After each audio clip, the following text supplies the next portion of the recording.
नमस्कार दोस्तों। आज हम लोग जो है अदर स्टेट पीसीएस का मेंस का क्वेश्चन पेपर एनालिसिस करने वाले हैं। ठीक है, ऐसा क्यों कर रहे हैं हम लोग? क्योंकि ऐसा लग रहा है कि इसमें से इससे रिलेटेड या इसी तरह का कोई क्वेश्चन हमारे पीसीएस में पूछा जा सकता है। तो जो भी नए हैं फ्रेंड्स, आप लोग सब्सक्राइब कर लीजिए चैनल को, ठीक है, ताकि आपको नोटिफिकेशन मिलती रहे। और जो भी हमारे साथ पहले से जुड़े हुए हैं उन लोगों का बहुत बहुत स्वागत करते हैं। तो ये है यूपी पीसीएस का पेपर फ्रेंड्स, ठीक है, जीएस 1 है।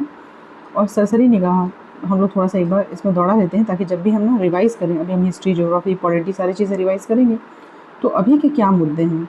देखिए फ्रेंड्स, एक होता है ट्रेडिशनल, ठीक है, ट्रेडिशनल पढ़ाई।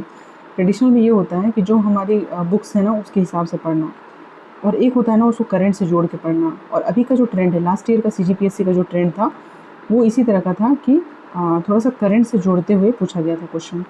तो चलिए बिना समय को व्यर्थ किए हम लोग स्टार्ट करते हैं।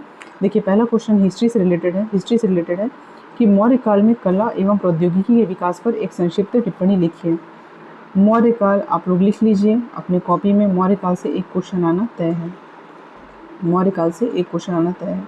तो मौर्य काल किस चीज़ के लिए प्रसिद्ध है ये देख लीजिए। कला के लिए बहुत ज़्यादा प्रसिद्ध है। कला के लिए, क्योंकि जितने अशोक के स्तंभ हैं, जितनी कलाएँ हैं, ठीक है, जो भी चीज़ उस समय बनाए गए थे, वो सारनाथ का स्तंभ देख लीजिए, आज तक हम उसको वो कर रहे हैं। फिर उस समय की जो गुफाएं थी, ठीक है, तो मौर्य काल बहुत ज़्यादा इंपॉर्टेंट है कला और प्रौद्योगिकी के लिए। तो जो भी स्तंभ वगैरह थे स्तंभ थे, स्तूप थे, इस तरीके के कुछ यहाँ पे शेर या फिर कुछ भी जानवर जो है यहाँ पे बना हुआ होता था। तो स्तंभ हो गए, फिर स्तूप हो गए, है ना। ऐसे ये सब को आप लोग को डायग्राम भी बनाना है फ्रेंड्स, ठीक है, डायग्राम भी बनाना है ऐसे। तो स्तंभ हो गए, स्तूप हो गए, फिर गुहाएं होती हैं, गुहाएं, ठीक है, गुफाएं जिसको कहा जाता है। ये सब नालंदा वाले रीजन में जो है आपको मिलेगा। तो इस तरीके का ये पूरा आप डायग्राम के साथ इसमें आंसर लिख सकते हैं। फिर देखिए 19वीं शताब्दी में, सेकंड क्वेश्चन है, 19वीं शताब्दी में भारतीय सामाजिक और धार्मिक, बहुत इंपॉर्टेंट है ये, धार्मिक सुधार आंदोलन में स्त्रियों के मुद्दे एक प्रमुख चिंता का विषय था। तो स्त्रियों के मुद्दे में क्या मुद्दे आएंगे फीमेल में, ठीक है, इनकी सामाजिक स्थिति, इनकी आर्थिक स्थिति, इनकी शिक्षा, इनका समाज में पार्टिसिपेशन, ठीक है, समाज में पार्टिसिपेशन, धार्मिक मतलब पूजा पाठ वगैरह करना, फिर उनकी जैसे कि राजनीति में, मतलब कि राजनीति नेतृत्व क्षमता कैसी थी, ठीक है। तो ये सब आप लोग को यहाँ पे प्रमुख चिंता का विषय था, मतलब इसको हमको कम बताना है, इसी कारण तो सुधार आंदोलन हुए, इसलिए तो सुधार आंदोलन हुए ना। इन लोग की दशा ठीक नहीं थी, इसलिए इनकी शिक्षा पे फोकस किया गया, विधवा पुनर्विवाह पे फोकस किया गया, बालिका शिक्षा पे किया गया, अर्ली मैरिज को हतोत्साहित किया गया, ठीक है। तो इससे रिलेटेड यहाँ पे आपको आंसर लिखना है। अच्छा है, अच्छा विषय है। फिर देखिए, उग्रवाद उदारवादियों के विचारों और कार्यप्रणालियों के विरुद्ध एक प्रतिक्रिया थी। इस कथन की आलोचनात्मक व्याख्या कीजिए। देखिए क्या पूछा है, आलोचनात्मक व्याख्या। इस कथन की आलोचनात्मक व्याख्या करिए। मतलब उग्रवाद जो था वो उदारवादियों के विचारों और कार्यप्रणालियों के विरुद्ध। उदारवाद फ्रेंड्स देखिए, जो दादा भाई नौरोजी वाली टीम थी, ठीक है, दादा भाई नौरोजी वाली टीम थी, इनका क्या था कि आप अंग्रेज़ों के पास अपनी पॉलिसीज़ को लेकर, ठीक है, पॉलिसीज़ को लेकर के अनुनय विनय, ठीक है, अनुनय विनय और प्रार्थना की नीति से ये अपनी बात को मनवाना चाहते थे। लेकिन जो ये उग्रवादी थे उनका इसमें विश्वास नहीं था। उनका ये कहना था कि अनुनय विनय की बातों से कुछ भी नहीं होने वाला है और ये हमारा सिर्फ शोषण करते जाएंगे। इसलिए उग्रवाद जो है उभरा, उदारवादियों की बात न मानते हुए उग्रवाद जो है ये विस्तारित हुआ, जिसमें कि लाल बाल पाल, ठीक है, लाल बाल पाल, ये लोग सब आगे आए। तो इस कथन में आलोचनात्मक व्याख्या करना है। आलोचनात्मक व्याख्या का मतलब ये होता है कि ये जो कथन है ये पूरे तरीके से सही नहीं है, कि सिर्फ उदारवादियों के ही विरुद्ध में उग्रवाद आया था, ऐसा कुछ नहीं है। उग्रवाद जो है एक स्वतंत्र उभरता हुआ भी विचारधारा, स्वतंत्र उभरती हुई विचारधारा भी थी। ज़रूरी नहीं कि एक विरुद्ध प्रतिक्रिया ही थी, उसका स्वतंत्र अस्तित्व भी था, उसकी एक अलग कार्यप्रणाली थी। तो इससे संबंधित आपको यहाँ पे व्याख्या करना है। फिर देखिए 4th नंबर क्वेश्चन क्या है, क्या वैश्वीकरण सांस्कृतिक एकीकरण एवं सांस्कृतिक संघर्ष दोनों को अग्रसर करता है। देखिए वैश्वीकरण क्या होता है, ग्लोबलाइजेशन। क्या होता है, ग्लोबलाइजेशन। तो ग्लोबलाइजेशन से क्या सांस्कृतिक एकीकरण एवं सांस्कृतिक संघर्ष दोनों होता है? मतलब यूनिटी, ठीक है, यूनिटी और आपस में कॉन्फ्लिक्ट्स, सांस्कृतिक कॉन्फ्लिक्ट्स दोनों आते हैं। तो इसके बारे में आपको यहाँ पे डिटेल बताना है। मैं ये सारे क्वेश्चन क्यों करवा रही हूँ कि थोड़ा सा अभी से ना एनालिटिकल माइंड को डेवलप करिए। इस तरह के क्वेश्चन आपको पीएससी में मिलेंगे ही मिलेंगे। और स्मार्ट अप्रोच रखना है फ्रेंड्स। स्मार्ट मतलब कि वे भी इसी में से कोई क्वेश्चन रिपीट कर दे, ठीक है, तो आपको सुना हुआ लगेगा, देखा हुआ लगेगा, तो आप इसको क्या करेंगे, अच्छे से डील कर पाएंगे। प्रीवियस ईयर क्वेश्चंस फ्रेंड्स बहुत ही ज़्यादा इंपॉर्टेंट होते हैं मेरे हिसाब से, मेरा जो अनुभव रहा है। बाकी आप ठीक है अपना रिवीजन करिए सारी चीज़ें। एक बार अगर क्वेश्चन पेपर आप सरसरी निगाह से देख लेते हैं तो कोई बुराई नहीं है। ग्रामीण भारत में विकासात्मक मुद्दों के संदर्भ में निरक्षरता और गरीबी के बीच में क्या संबंध है, इसका आलोचनात्मक मूल्यांकन करना है, ठीक है। निरक्षरता और गरीबी के बीच में क्या संबंध है? बट ऑब्वियस है कि अगर शिक्षा नहीं रहेगी, शिक्षा नहीं रहेगा तो रोजगार नहीं रहेगा, ठीक है। शिक्षा और रोजगार एक दूसरे से जुड़े हुए हैं, और शिक्षा और रोजगार नहीं रहेगा तो गरीबी पॉवर्टी जो है अपना वर्चस्व बढ़ाते जाएगी। तो इसमें क्या बोला है कि ग्रामीण भारत में विकासात्मक मुद्दों के संदर्भ में निरक्षरता और गरीबी के बीच में क्या संबंध है, इसमें संबंध बताना है और इसका आलोचनात्मक मूल्यांकन करना है, ठीक है। अब देखिए अगला क्वेश्चन क्या है।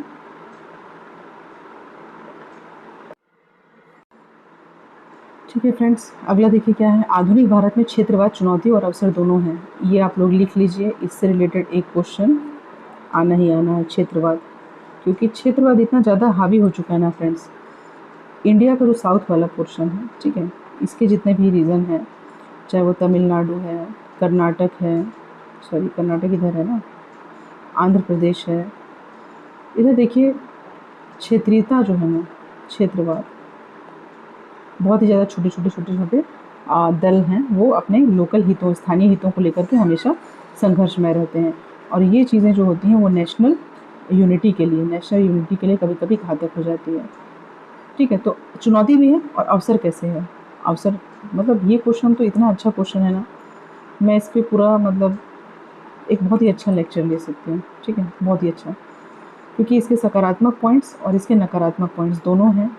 एक दो एग्जांपल बता देती हूँ। जैसे कि सकारात्मक में ना, अगर क्षेत्रीय दल नहीं होंगे तो क्षेत्र की जो लोकल हित है ना, लोकल हित वो प्रभावित हो जाएंगे, और ये राष्ट्रीय स्तर पे ना इसको इग्नोर किया जाता है, ठीक है, इसलिए होना ज़रूरी है।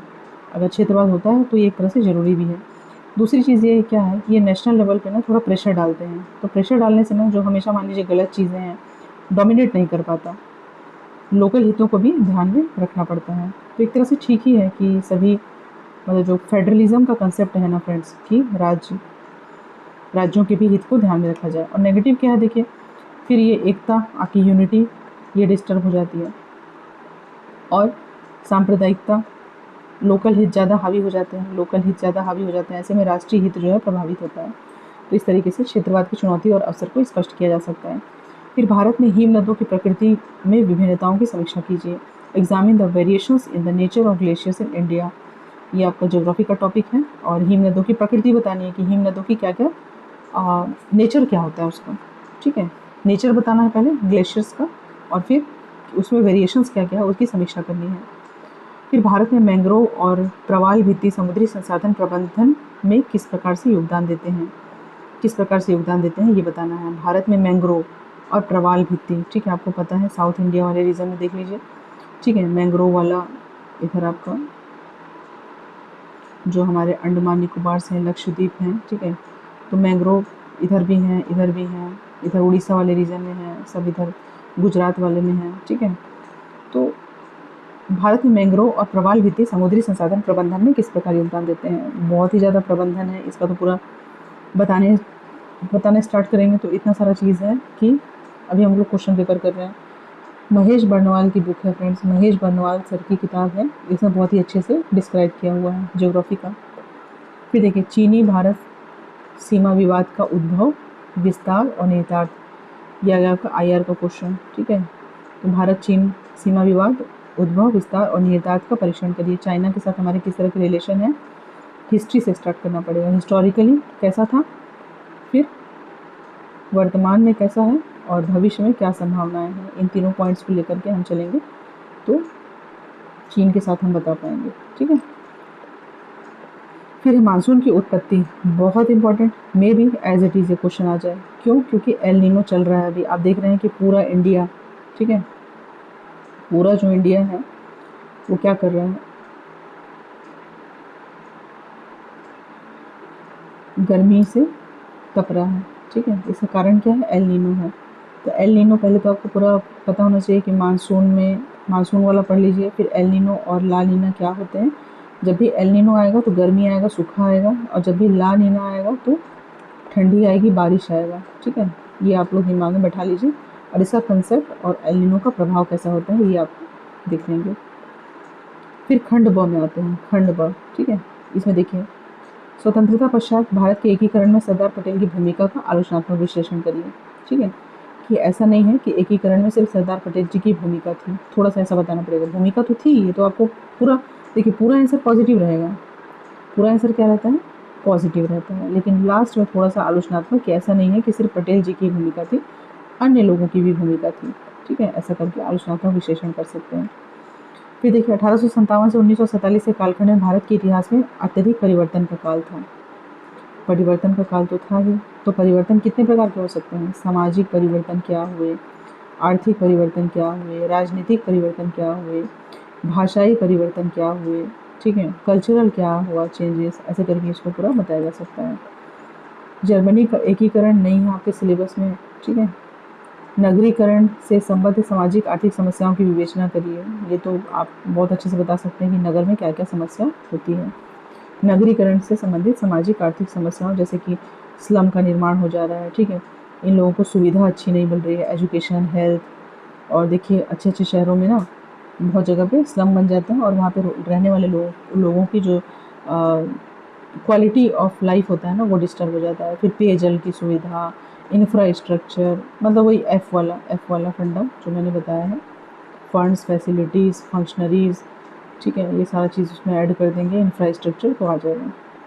भारतीय परंपरागत मूल्यों पर आधुनिकीकरण एवं पश्चिमीकरण के प्रभावों का आलोचनात्मक मूल्यांकन करिए। इस पे तो ये कैसे ही आया था लास्ट टाइम। ठीक है, सांस्कृतिक प्रदूषण करके। तो हमारे जो परंपरागत मूल्य है ना, उसमें आधुनिकीकरण का और पश्चिमीकरण का क्या प्रभाव पड़ रहा है, उसका आलोचनात्मक मूल्यांकन करना है। बहुत अच्छा क्वेश्चन है, बहुत मज़ेदार है, इसको लिखना। ठीक है, बहुत ही बेहतरीन क्वेश्चन है। फिर देखिए, परिवार, विवाह, नातेदारी व्यवस्था पर वैश्वीकरण का क्या प्रभाव दिखाई दे रहा है? आप अपने घर में झांक लीजिए फ्रेंड्स, इसका आंसर मिल जाएगा। ठीक है, परिवार, विवाह और नातेदारी व्यवस्था पर वैश्वीकरण का क्या प्रभाव दिख रहा है?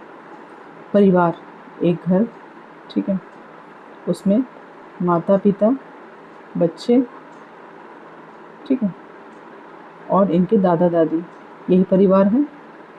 ठीक है, संयुक्त परिवार से हम एकल परिवार की तरफ चले गए। विवाह और नातेदारी ये सब किस तरीके से परिवर्तित हुए? आधुनिकीकरण का क्या प्रभाव पड़ा है? तो आधुनिकीकरण, यातायात के देखिए साधन ज़्यादा बढ़े तो लोग शहरों में जाने लगे। ठीक है, परिवार टूटने लगा, जो संयुक्त परिवार था वो फिर एकल में डिवाइड हो गया। इसके अलावा महिलाएं पढ़ने लिखने लगी तो महिलाएं जॉब करने लगी, और महिलाओं के जॉब करने के कारण फिर से परिवार एक बार मतलब चेंज हुआ, उसमें परिवर्तन आया। आज तक एक्सेप्ट नहीं हो पा रहा है कि बच्चों का पालन पोषण कैसे होगा या उनकी देख रेख कौन करेगा। तो परिवार एक तरह से क्या हो रहा है, थोड़ा सा डिस्टर्ब हो गया है। अब हम लोग को एक नई व्यवस्था की आवश्यकता है, नई व्यवस्था, नई सोच, नया मतलब देखिए, महिला अगर रोज़गार करेगी, ठीक है, महिला फीमेल अगर रोज़गार करने जाएगी तो उसके जो रिस्पॉन्सिबिलिटीज़ है उसको बांटने के लिए कोई चाहिए। लेकिन हम यहाँ पे तो मतलब आर्थिक रूप से हमने परिवर्तन को एक्सेप्ट कर लिया, लेकिन सामाजिक रूप से हम परिवर्तन को आज तक एक्सेप्ट नहीं कर पाए हैं, कि खाना बनाने में, बच्चों का पालन पोषण करने में, पढ़ाने लिखाने में, समाज नातेदारी निभाने में फीमेल को आवश्यकता है मेल के सहयोग की। ठीक है, इसको हम स्वीकार नहीं कर पाए हैं, और कहीं ना कहीं इसी का कॉन्फ्लिक्ट आज भी समाज में हमको दिखाई देता है। तो विश्लेषण करना है। भारत के वन संसाधनों का परीक्षण कीजिए और उन संरक्षण सिद्धांतों को समझाइए जो देश की वन संपदा के विकास में प्रयुक्त किए जा सकते हैं।